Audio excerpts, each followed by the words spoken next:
Okay lang po. Kamusta naman ang lagay mo dun sa detention center? Pinapakain ka naman Opo. 3 beses isang araw.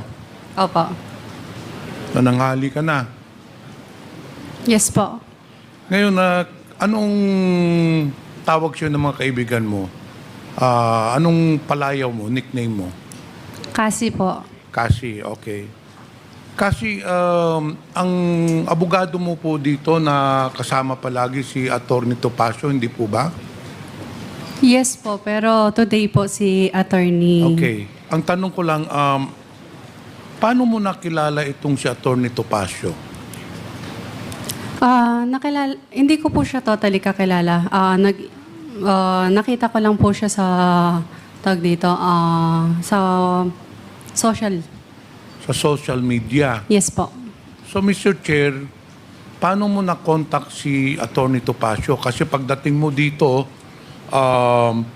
naalala mo, tinurn over ka muna sa NBI, hindi ba? May proseso kayo, tapos dinala ka na dito kaagad sa Congress. Pagka umaga, or the next day, I think, we had a hearing, nandun na kaagad si Topacio.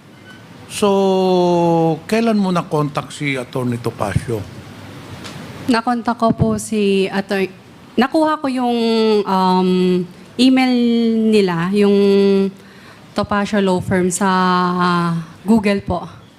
Sa Google? Yes po. Tapos So, in-email ko po sila. kailan mo sinerch si Atty. Topacio sa Google nung nasa NBI ka o nandito ka na sa detention center?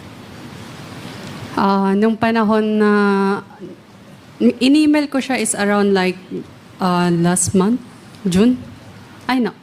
June po. Last month. Kinontrata mo na si Atty. Topacio last month, hindi ka pa nahuhuli dun sa... Hindi po kinontrata. Nag-email lang po. Nag-email ka Wala lang. pong walang engagement. So, ibig mo sabihin na gratis amortis itong libre, itong pag-aabogado ni Atty. Topacio sa'yo? Hindi po siya libre. Nag-down payment po ako nung time na nasa MBI po ako. So, nung panahon nung nasa NBI ka, sigurado ka kasi na ikaw ang nagbigay ng pera o baka naman may nag-contact kay Atty. Topacio, binigay sa'yo na abogado si Atty. Topacio at sila ang nag-down payment? Hindi po. Sigurado po ako po yung nag-contact sa kanya, ako din po nagbayad sa kanya. Mr. Chair, kasi bakit mo naman naisipan na si Atty. Topacio ang kukunin mong abogado? Nakita ko siya sa internet, magaling, tapos matapang po. Sigurado ka walang nag-recommendar sa'yo kay Atty. Topacio na ayun ang kukunin mo? Sigurado po. Okay. Dito tayo kasi. Sabi mo, ikaw ay pinanganak sa San Juan, hindi po ba? Yes po. Doon ka lumaki. Sa San Juan. Sa Binondo po. Hindi. Ang San Juan, magkaiba sa Binondo. Pinanganak po ako sa San Juan. Pero doon ka na lumaki sa Binondo. Tama po. Saan ka nag-aral? Hindi po ako nakapag-aral. Hindi ka nakapag-aral? Nag-aral po, pero hindi po nakapagtapos. Hanggang high school, nakatapos ka ba ng high school? Pwedeng hindi ko na po muna sagutin. Anyway, hindi ka rin nakadating ng college. Okay, wag mo na sagutin yun. Tinatanong ko lang yun dahil ako ay namamangha dito sa mga reports na ikaw ay magaling pala sa negosyo. So, if somebody is really good in business, she must have a very good educational background, hindi po ba? Kasi may mga lumabas sa mga artikulo na ikaw ay magaling sa negosyo. In fact, meron kang milk tea shop sa San Juan. Hindi po. Hindi walang katotohanan to.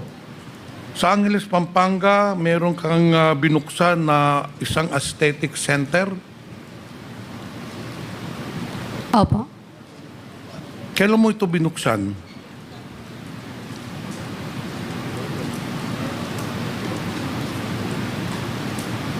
Hindi ko po matandaan yung Okay, exact year. anyway, ito wala kang kasosyo, sa'yo lang to. Itong aesthetic center sa Pampanga, Angeles, wala kang kasosyo o may kasosyo ka rito? Pwedeng hindi ko po siya sagutin.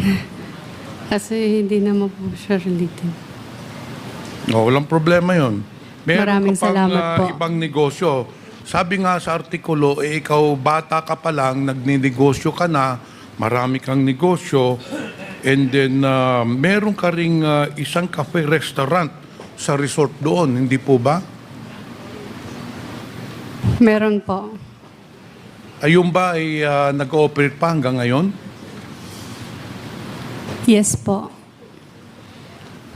Okay, dito tayo sa pagpasok mo ng Lucky South 99. Kailan ka ba nag-apply doon sa Lucky South 99? Nag-apply po regarding saan po?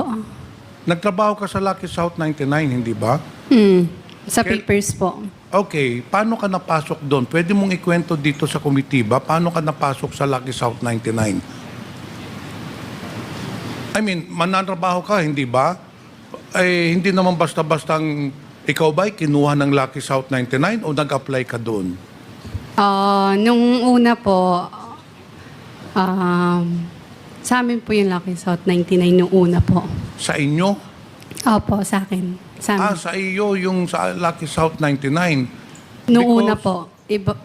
Nung una po, yes po. But according to Stephanie, nauna po si Stephanie magtrabaho doon sa Lucky South 99 and then nagpa-interview ka doon sa Lucky South 99 at nag-apply ka. May I know po kung kailan po ako nag-apply at sino po nag-interview sa akin? Oo. Opo. Sino ba nag-interview sa iyo? Hindi, pwede kong malaman kung sino po yung tinutukoy na nag-interview sa akin nung panahon. Hindi mo na rin isasagutin. Dito po tayo sa big boss mo. Hindi mo naman ma-explicar dito, hindi mo na ipapaliwanag dito paano ka napasok sa Lucky South 99. Pero as per record, nauna sa iyo si Stephanie, sumunod ka, and then eventually, ito ang nangyari po ay nung nakapasok ka na ng Lucky South 99, naging personal translator ka ng big boss ninyo na si Duan Renew, hindi po ba? Ninong ko po siya. Ninong, Opo. paano mo nakilala si Duan Renew? Best friend po siya ng mami ko. Best friend ng mami Yes. mo. Kailan po sila nagka-best friend ng mami mo? Paano po sila nagkakilala ng best na ni Duan Renew at ng mami mo? Po? Paano sila nagkakilala? Sabi mo kanina, Mr. Chair, kasi kaya ka napasok dun sa Lucky South dahil best friend ng mama mo si Duan Renew. Duan Renew, for the information of everyone, is the big boss of Lucky South 99. Paano naging best friend yung mama mo at saka ano? Sa Gaano na China. sila katagal magkakilala? Sa China pa lang po, magkakilala na sila kasi sa China po pinanganak ang mom ko. She's a Chinese po. Okay. Yes. So doon nagkakilala ang mama mo sa China. At sa Opo. Duan Renew. Yes. Then Isang city eventually- lang po sila. So ibig mong sabihin, dahil ninong mo siya,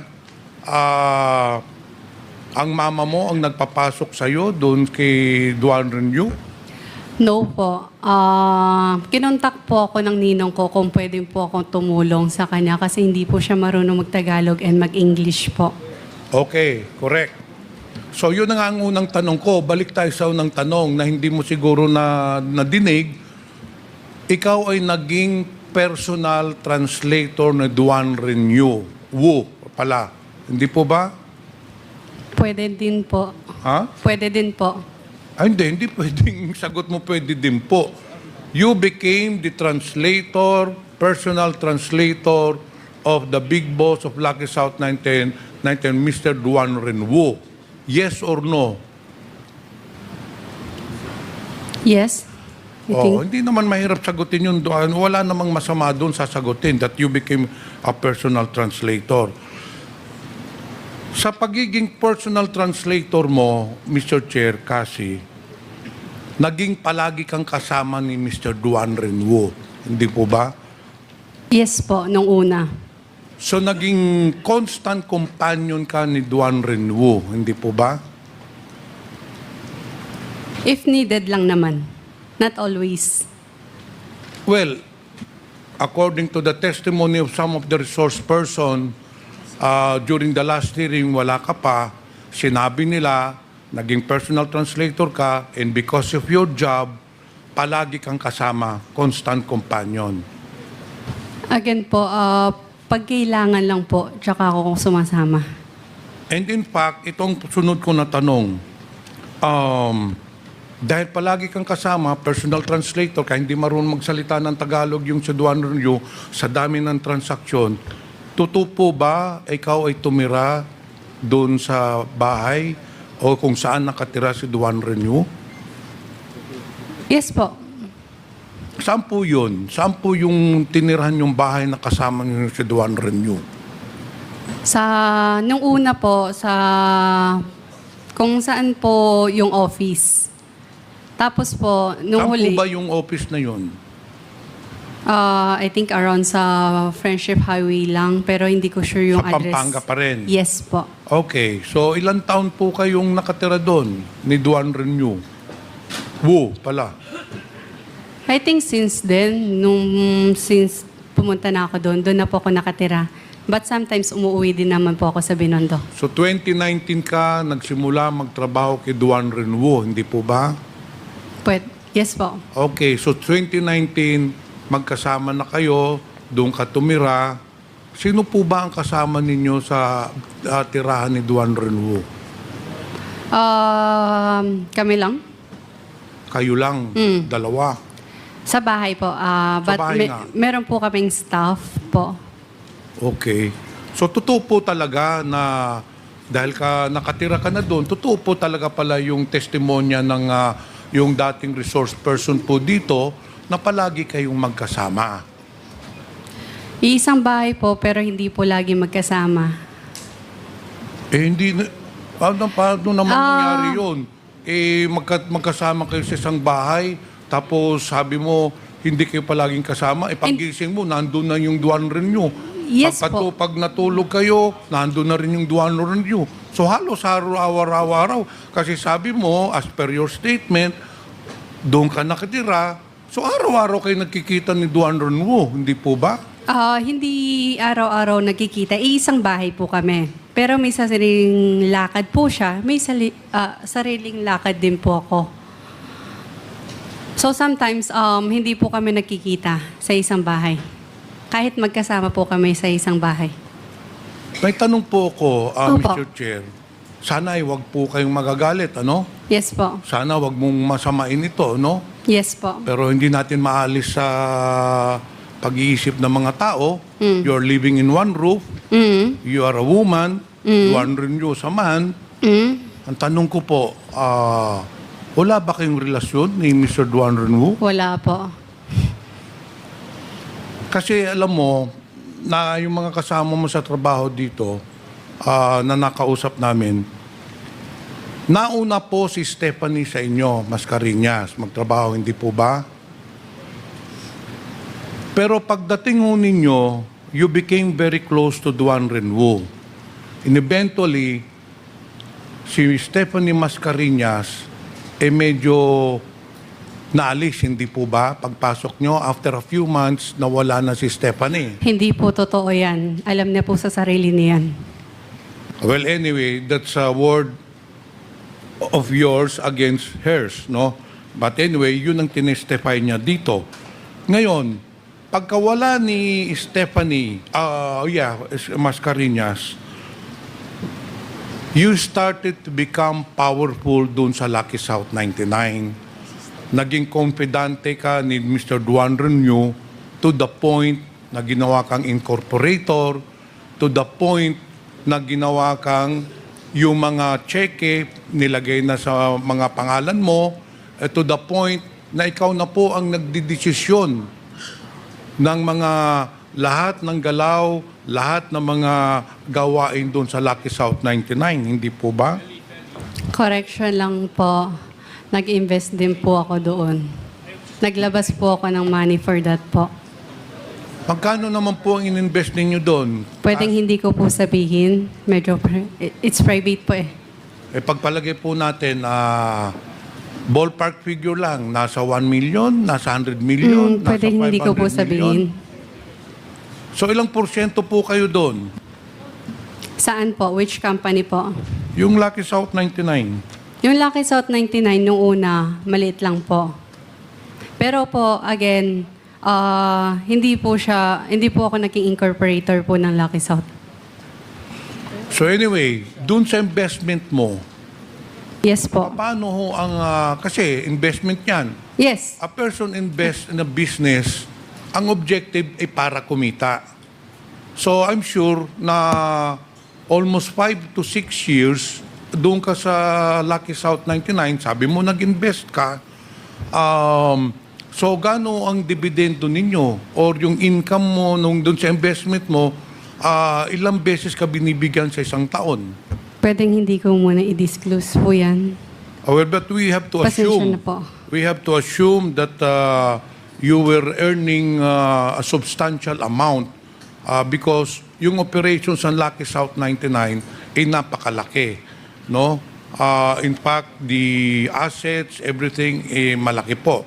Dito po tayo sa meron nung ni-raid sa Porac, Pampanga na yung mansion complex. Alam nyo yun, di ba? Yes yung po. merong mga villas, yung may lake, tapos may villa sa gitna. Yes po. As per record po, lumalabas yata na sa inyo po yun. Opo. Lahat ng investment namin, lahat ng kinita po namin nasa Pilipinas po. Hindi, tinatanong ko lang. Sige, wala na. Tinatanong ko lang, sa iyo yun, gaano kalaki po yun? Opo. I think 3 hectares po. 3 2 to hectares. 3 hectares. Sa tingin mo, magkano na ang halaga nun? Hindi ko po sigurado. Sa tingin ko po at saka sa assessment ng ibang ahensya po, nagkakahalaga po ng 2.5 billion pesos ho yun. 2.5 billion pesos. Napakalaking halaga for a 24-year-old. So, yun po ang isang mga katanungan po dito sa komitiba na lumalabas. You have ikangang kumita ka talaga na malaki doon sa operations ng Lucky South 99. Again, To have that investment of 2.5 billion pesos, malaki ho ang kinita nyo sa Lucky South 99. And it just shows, Mr. Chair, that Cassie is heavily involved in the operations of Lucky South 99. The fact that her name appears in the several documents, the fact that she has amassed several billions of pesos of properties just shows that she is really part owner of Lucky South 99. Hindi po ba? wala po akong kinalaman sa operational ng Lucky South 99. Again, nagpapaupa lamang po kami at wala na po. Maliban sa paupa, wala po akong kinalaman sa Lucky South 99 or any POGO or operational ng POGO po. Okay, doon po tayo kasi, Mr. Chair, nagpapaupa lang kayo sa Lucky South 99. Opo. Magkano bang upa ng Lucky South 99? 500 per square meter. Ilang square meters yun? Sa bahay po yun. Yung bahay is 3 hectares, around 2 to 3 hectares po. Ano ba, klaruhin natin, ano bang pinaparentalan mo? Yung sa Porac, Pampanga o yung sa Porac, Pampanga complex. po. Yung sa mansion complex. Hindi po. Iba po yung mansion, iba po yung office po. Okay, yung sa office, ilang hectares yun? Ilang square meters? Yung sa office, I think, nasa 7 hectares. 7 hectares? Pwede ko po i-double check. That's the land area. Kung 7 hectares, 7... Pero yung mismong, ano po, i-check ko po para sigurado. Ano yung 500 per square meter? Every month ba yun o yearly? Per month. Per month? Aba, sa 7 hectares, 70,000 square meters times 500, that's 35 million. I-double check ko po kung gaano kalaki po yung building mismo. Hindi, yun na yung sinabi mo. So you're, Opo, yung lot, 35 yung million. lot po is 7 hectares po. Kayo I pa think- ba may-ari nun, nung 7 hectares na yon? Hindi po. Sa Cruz family po. E paano, ikaw, bakit ikaw ang nagpaparenta nun? Sa Cruz family pala yun. Meron po kaming kontrata na may nangyari lang po. Pero as of now, hindi pa po siya sa amin. So ano ang kontrata ni Sasa nakasaad doon sa kontrata ninyo? Contract to sell po. Kaso nagkaroon lang ng konting problema. Ayun po yung hinahawakan ni... Contract to sell. Yes po. Ayun po yung hinahawakan ni... So, ilan taong ka nagpaparenta niyang lupa na yun na 7 hectares? Ilan taon? Bali, nag-start po siya sa maliit na... Bali, may phase 1, phase 2, phase 3 po siya. After kumita ng phase 1 po, tsaka lang binild yung phase 2. Tapos after kumita ng phase 2, tsaka lang nag-build yung phase 3 po. Okay. Opo. Yung lupa, Lahat po yan mache-check yung po. lupa kay Cruz family, pero yung kontrata ng lease, yung lease contract, sa'yo, it's between you and Lucky South 99. Ganun Yes. po ba? Ngayon, binabayaran ka ng Lucky South 99 ng rental. Binibigyan mo ba yung Cruz family? Nag-i-installment po kami. Ang usapan po namin with their father, si Roberto Cruz, installment po ang lupa. Pero hanggang ngayon, di pa nyo nababayaran. Nagkaroon lang ng konting problema. Ayun po yung kasong hinahawakan ni Attorney Harry Roque po. Alam mo, kasi Opo. sa tingin ko lang at saka sa isipan ng mga tao dito, hindi po kami naniniwala na hindi ka involved dun sa Lucky South 99. Kasi kung nagpaparenta lang po kayo ng lupa, hindi ka kikita ng bilyon doon. Tatanda ka na lang tatanda, hindi ka kikita ng bilyon. But the fact that you're able to purchase a land worth 2.5 billion pesos, hindi lang rental po ang kinikita ninyo doon. You are part owner and probably meron ka talagang dividendo doon. Yung lupa pa ba sa mansion na complex, nasa pangalan mo? Nasa pangalan po ng corporation po. Na pag-aari mo? Opo.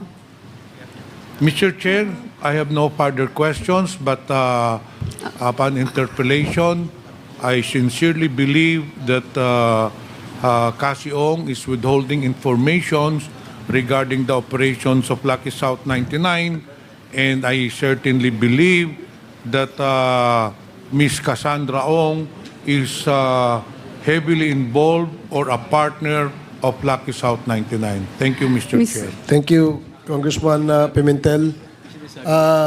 Ako, interjection lang dun sa, susugan ko lang yung tanong ni Congressman Pimentel kasi sabi mo, ang business nyo ay hindi pogo, tama? Yes po. At real estate, tama? Yes po. At kayo ang gumawa ng mga buildings, Yes tama? po. Magkano ang cost ng building na ginawa nyo? Pwede ko i-double check po.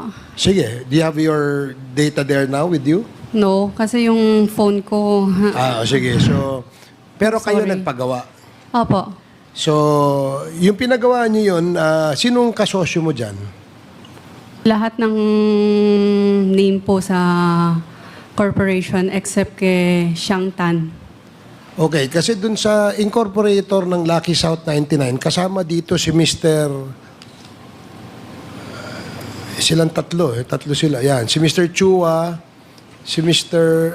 I can't see your name. Yan, Mr. Linsangan, kasama ba sila sa investor? Hindi ko po sila kilala. Kasi sabi mo, yung incorporator ng Lucky South 99, sa records na hawak namin, sila ay isa sa mga may-ari ng Lucky South 99. Ang alam ko po, ang may-ari po ng Lucky South 99 is yung nangungupa po dati sa amin. Tapos ngayon siya na yung owner, si Mr. Cheng. Chinese. Yes. Chinese, Gonna update you po sa pangalan. Okay. Hingiin ko lang po. So, Alamin ko lang. sige. So, yun kayo ang nagpatayo. Kasama ka kasi may investment ka mo doon, di ba? Opo. So, kasama ka doon sa nagpatayo ng mga building. At Opo. sa ngayon, hindi mo kayang masabi sa amin kung magkano yung cost ng mga building na yon. Pero I'm sure malaki yon kasi ang daming building di ba? Ilan total number of buildings doon sa area? 40 plus. 40 plus buildings. Opo. At hindi pa kasama yung mga mansions. Kasama na po siya sa... Kasama siya doon sa 40 plus buildings? Opo, iba po yung sinasabi ni Mr. Chair na mansion na sa Porac and iba po yung sa office po. Okay. Tanong ko lang, no? Kasi puro mga Chinese yung kapartner mo dyan sa real estate na negosyong yan. Tama? Oo. Sa tingin mo, saan galing yung pera nila? Mr. Chair, lahat ng pera po namin is galing po sa hard-earned money po namin. Saan? Sa Pilipinas din po. Sa Pilipinas? Again, yung lupa po namin is installment po. Hindi po namin fully paid ang lupa. Yung perang ginamit nyo pagpatayo ng mga building, saan galing yung pera na yun? Yung part ko is tawag dito sa mom ko. Mami mo. Yung part ko po. So, Yes. ang mami mo ay may business. Ano lang po, wholesale. Wholesale. Opo, Ng Chinese po kami. Wholesale ng Ng mga iba-ibang product.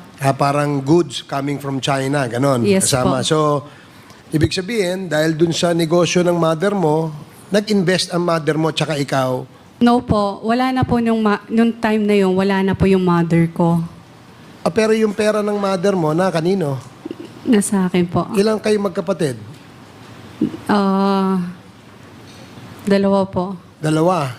So, yung mas matanda ka.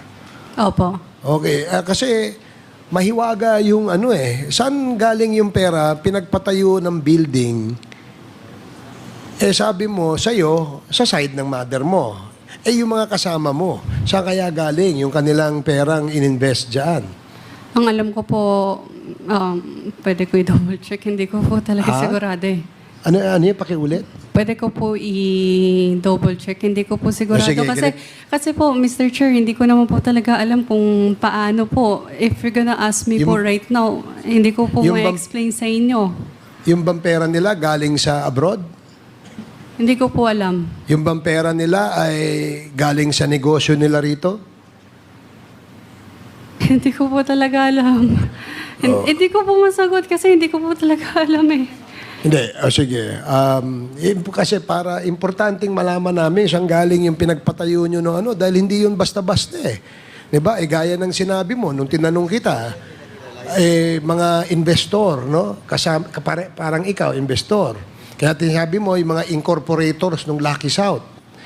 Incorporator sila ng Lucky South eh. Base sa dokumento na hawak namin, sila ay mga dating incorporator. Basta, ang alam ko po, ang may-ari ng Lucky South, si Mr. Cheng. I'm gonna give you his full details once na makall ko po yung mga tao. Hindi kaya, ito tanong na diretso, hindi kaya galing sa drugs ang negosyo ng mga partner mo, yung mga kasosyo mo? Sigurado po ako, hindi po. So, hindi. So, hindi kaya ito ay nilolonder lang, money laundering dito sa Pilipinas, yung perang galing sa mga illegal na source? If you're gonna ask me po, hindi po. Gaano For mo me. kakilala yung Mr. Wu? Close kami pag pumupunta po siya sa Pilipinas. Kasi ninong mo. Opo. Except nung bata ako, nung nasa China po ako, Oo. nagbe-vacation lang po. Nakikita ko po. So, eto bang si Mr. Wu, ilang taon? Mga ilang taon ito?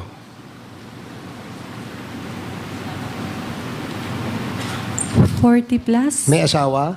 Yes po, meron. Chinese, Pilipina. Chinese po. Nandito sa Pilipinas o wala? Wala po. Sa China? ang Nasa asawa Singapore po. niya. Anong negosyo niya sa China? Alam mo? Sino po? Si Mr. Wu. Wala. So, hindi mo siya ganun kakilala to know. Ang alam ko lang po is nagtatrabaho siya sa government agency noon. Tapos nag-resign na po after. Tapos nagnegosyo siya. Opo. So dati siyang empleyado ng China government. Tama? Simpleng pulis lang po siya. Yon. So, Pero again, nag-resign na rin po siya. Oo. Tama ka. Kasi yun din ang aming information, no? Dati siyang pulis. In fact, marami siyang record. Alam mo ba na may mga record siya sa pagiging pulis? Record na. Record na maraming negative na record siya doon sa China. Alam mo ba yon? Sige, sasabihin ko sa iyo at the appropriate time. Okay? So, again, nakakapagtaka kasi na nag-invest ka dyan, yung hard-earned money sinasabi mo, galing sa'yo, galing sa mother mo, itinaya mo dyan sa negosyong yan, wala kang kasiguruhan kung ito ay babalik o sigurado kang babalik. Magdedibidendo ka. Mr. Chair, wala po kasiguraduhan sa negosyo. Okay, tama yan. No? Kasi yun din ang aking pananaw. No?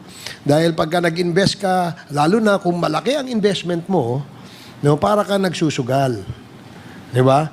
Mababawi mo lang siguro yon kung siswertehin ka sa sugal. Tama ba ako? Opo. Okay, sige. So, no further Mr. questions. Chairman? The next, yes, Congressman. Interjection.